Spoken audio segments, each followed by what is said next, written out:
আসসালামু আলাইকুম। সকাল ৯টা বেজে ৩০ মিনিট। আজ বুধবার। বাংলাদেশ বেতার কক্সবাজার। স্থানীয় খবরে স্বাগত জানাচ্ছি শামীম আক্তার। প্রধান উপদেষ্টা অধ্যাপক ডক্টর মোহাম্মদ ইউনূস আন্তর্জাতিক সম্প্রদায়ের কাছ থেকে টেকসই সংহতি এবং বর্ধিত সহায়তার জরুরি প্রয়োজনীয়তার উপর গুরুত্ব আরোপ করে বলেছেন, এমন সহায়তার প্রয়োজন যাতে আর্থিক সংকট লাঘব করা যায় এবং বাস্তুচ্যুত রোহিঙ্গা জনগোষ্ঠীর জন্য বাংলাদেশের সহায়তা আরও জোরদার করা যায়। মঙ্গলবার ঢাকায় রাষ্ট্রীয় অতিথি ভবন যমুনায় জাতিসংঘের আবাসিক সমন্বয়ক গোয়েন লুইস প্রধান উপদেষ্টার সঙ্গে সাক্ষাৎ করতে গেলে তিনি এই আহ্বান জানান।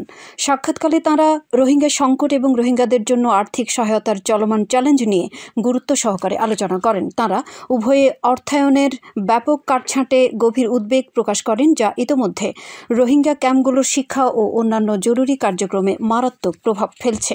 আবাসিক সমন্বয়ক বাংলাদেশের স্বল্পোন্নত দেশের তালিকা থেকে উত্তরণের জন্য একটি নির্বিঘ্ন রূপান্তর নিশ্চিত করতে গৃহীত গুরুত্বপূর্ণ পদক্ষেপের কথাও তুলে ধরেন। রোহিঙ্গা ক্যাম্পে এনজিও পরিচালিত স্কুল থেকে স্থানীয় ১,২৫০ জন শিক্ষককে চাকরিচ্যুত করার প্রতিবাদে উখিয়া টেকনাফ সড়ক অবরোধ করেন ক্ষুব্ধ শিক্ষকরা।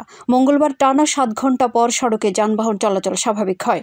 সড়ক অবরোধকারী শিক্ষকরা জানান, কক্সবাজার টেকনাফ মহাসড়কের উখিয়ার কোটবাজার ও টেকনাফের হোয়াইকং উঞ্চিপ্রাং এলাকায় রোহিঙ্গা ক্যাম্পে বিভিন্ন এনজিও পরিচালিত স্কুলে তারা দীর্ঘদিন ধরে শিক্ষকতা করছিলেন। সম্প্রতি এনজিওগুলো স্থানীয় শিক্ষকদের বাদ দিয়ে রোহিঙ্গা শিক্ষকদের রেখে তাদের চাকরিচ্যুত করেছে।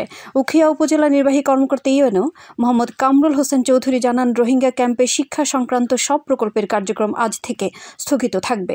ইউনিসেফ জানায়, অর্থের সংস্থান হলে দ্রুত শিক্ষা কেন্দ্রগুলো আবারও চালু করা হবে।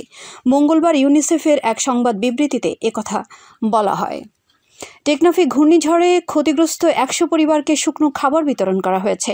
গতকাল দুপুরে উপজেলার সাব্রাং ইউনিয়নের শাহপুরের দ্বীপ জালিয়াপাড়া এলাকায় এসব খাবার বিতরণের আয়োজন করে উপজেলা প্রশাসন। সাব্রাং ইউনিয়নের প্রশাসক উপজেলা মৎস্য কর্মকর্তা মোহাম্মদ দেলোয়ার হোসেনের সভাপতিত্বে খাবার বিতরণ করেন উপজেলা নির্বাহী কর্মকর্তা শেখ এহসানুদ্দিন। এদিকে মহেশখালীর মাতারবাড়িতে অতিবৃষ্টি ও জোয়ারের পানিতে ক্ষতিগ্রস্ত পরিবারদের বিএনপির ভারপ্রাপ্ত চেয়ারম্যান তারেক রহমানের পক্ষ থেকে নগদ অর্থ সহায়তা প্রদান করা হয়েছে। গতকাল বিএনপি কেন্দ্রীয় নির্বাহী কমিটির সদস্য ও মহেশখালী কুতুবদিয়া আসনের সাবেক সংসদ সদস্য আলমগীর মোহাম্মদ মাহফুজুল্লাহ ফরিদ এ অর্থ সহায়তা প্রদান করেন। পরে তিনি মাতারবাড়ির জেলেপাড়া সংলগ্ন ক্ষতিগ্রস্ত বেড়িবাঁধ পরিদর্শন করেন। মহেশখালীতে গভীর নিম্নচাপের প্রভাবে অতিরিক্ত জোয়ারের পানিতে ডুবে নিহত দানু মিয়ার পরিবারকে উপজেলা প্রশাসনের পক্ষ থেকে সহায়তা প্রদান করা হয়েছে। গতকাল বিকেলে উপজেলা নির্বাহী কর্মকর্তার কার্যালয়ে এই সহায়তা প্রদান করেন উপজেলা নির্বাহী কর্মকর্তা মোহাম্মদ হেদায়েতুল্লাহ। গত বৃহস্পতিবার গভীর নিম্নচাপের প্রভাবে অতিরিক্ত জোয়ারের পানিতে ডুবে প্রাণহানি হয় মৃত নূর হোসেনের ছেলে দানু মিয়ার। মহেশখালীর পৌর এলাকায় সুপেয় পানির ব্যবস্থাকরণে উপজেলার জনস্বাস্থ্য প্রকৌশল অধিদপ্তরের পক্ষ থেকে স্থান পরিদর্শন করা হয়েছে। গতকাল বিকেলে সংস্থাটির উপ সহকারী প্রকৌশলী সুদর্শন কান্তি দে পৌরসভার ঘোনারপাড়া ও চরপাড়া এলাকা পরিদর্শনে আসেন। তিনি জানান, পবিত্র ঈদুল আজহার পরে শুরু হওয়া পানি ব্যবস্থাকরণের মাধ্যমে এলাকার ৫০০ পরিবার সুপেয় পানির সুবিধা পাবে। এ সময় স্থানীয় জনপ্রতিনিধি সহ অন্যান্যরা উপস্থিত ছিলেন।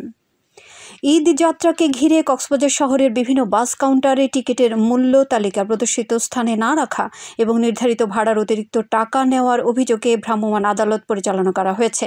গতকাল হোটেল মোটেল জোনের কলাতলী ডলফিন মোড়, বাস টার্মিনাল সহ বিভিন্ন এলাকার বাস কাউন্টারে যৌথ অভিযান পরিচালনা করে বাংলাদেশ সড়ক কর্তৃপক্ষ, বিআরটিএ, কক্সবাজার সার্কেল ও জাতীয় ভোক্তা অধিকার সংরক্ষণ অধিদপ্তর। এতে নেতৃত্ব দেন বিআরটিএর সহকারী পরিচালক অধ্যায়ন চৌধুরী ও জাতীয় ভোক্তা অধিকার সংরক্ষণ অধিদপ্তরের সহকারী পরিচালক হাসান আল মারুফ। অভিযানকালে একটি বাস কাউন্টারকে সংশ্লিষ্ট অভিযোগের ভিত্তিতে ৩,০০০ টাকা জরিমানা করা হয়। এ সময় প্রত্যেককে প্রাথমিকভাবে সতর্ক করা হয়। উখিয়া উপজেলার জালিয়াপালং ইউনিয়নের চংখালী সরকারি প্রাথমিক বিদ্যালয়ের শিক্ষার্থী জমিলা আক্তার প্রাথমিক শিক্ষা পদক প্রতিযোগিতায় ভারসাম্য দৌড়ে চট্টগ্রাম বিভাগে বিজয়ী হয়ে শ্রেষ্ঠত্ব অর্জন করেছে। গতকাল বিদ্যালয় পরিচালনা কমিটির কর্তৃক বিভাগীয় শ্রেষ্ঠত্ব অর্জনকারী শিক্ষার্থীকে সংবর্ধনা দেওয়া হয়। বিদ্যালয়ের ভারপ্রাপ্ত প্রধান শিক্ষক জমির উদ্দিনের সভাপতিত্বে এতে বিদ্যালয় পরিচালনা কমিটির সভাপতি, শিক্ষক ও শিক্ষার্থীরা উপস্থিত ছিলেন। এর আগে বিজয়ী শিক্ষার্থী উপজেলা ও জেলা পর্যায়ে চ্যাম্পিয়ন হন। রামুতে কোরবানির গরু লুট ও ব্যবসায়ী হত্যা মামলায় 2 অভিযুক্তকে গ্রেফতার করেছে পুলিশ। গতকাল অভিযান চালিয়ে রামু মধ্যম কাওয়ারখোপ এলাকা থেকে তাদের আটক করা হয়। গ্রেফতাররা হলেন একই এলাকার মেহেদি হাসান ও শাহেদ ইমরান বাবু। রামু থানার ভারপ্রাপ্ত কর্মকর্তা জানান, আটককৃতদের প্রাথমিক জিজ্ঞাসাবাদে হত্যাকাণ্ডে জড়িত থাকার বিষয়ে তথ্য পাওয়া গেছে। প্রধান আসামিকে গ্রেফতারের অভিযান অব্যাহত রয়েছে বলেও জানান তিনি।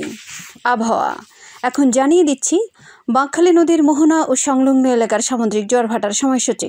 আজ জোয়ার শুরু হবে বেলা 11:34, চলবে বিকেল 5:30 পর্যন্ত। খবর শেষ হলো। আমাদের পরবর্তী খবর প্রচারিত হবে আজ দুপুর 2:30।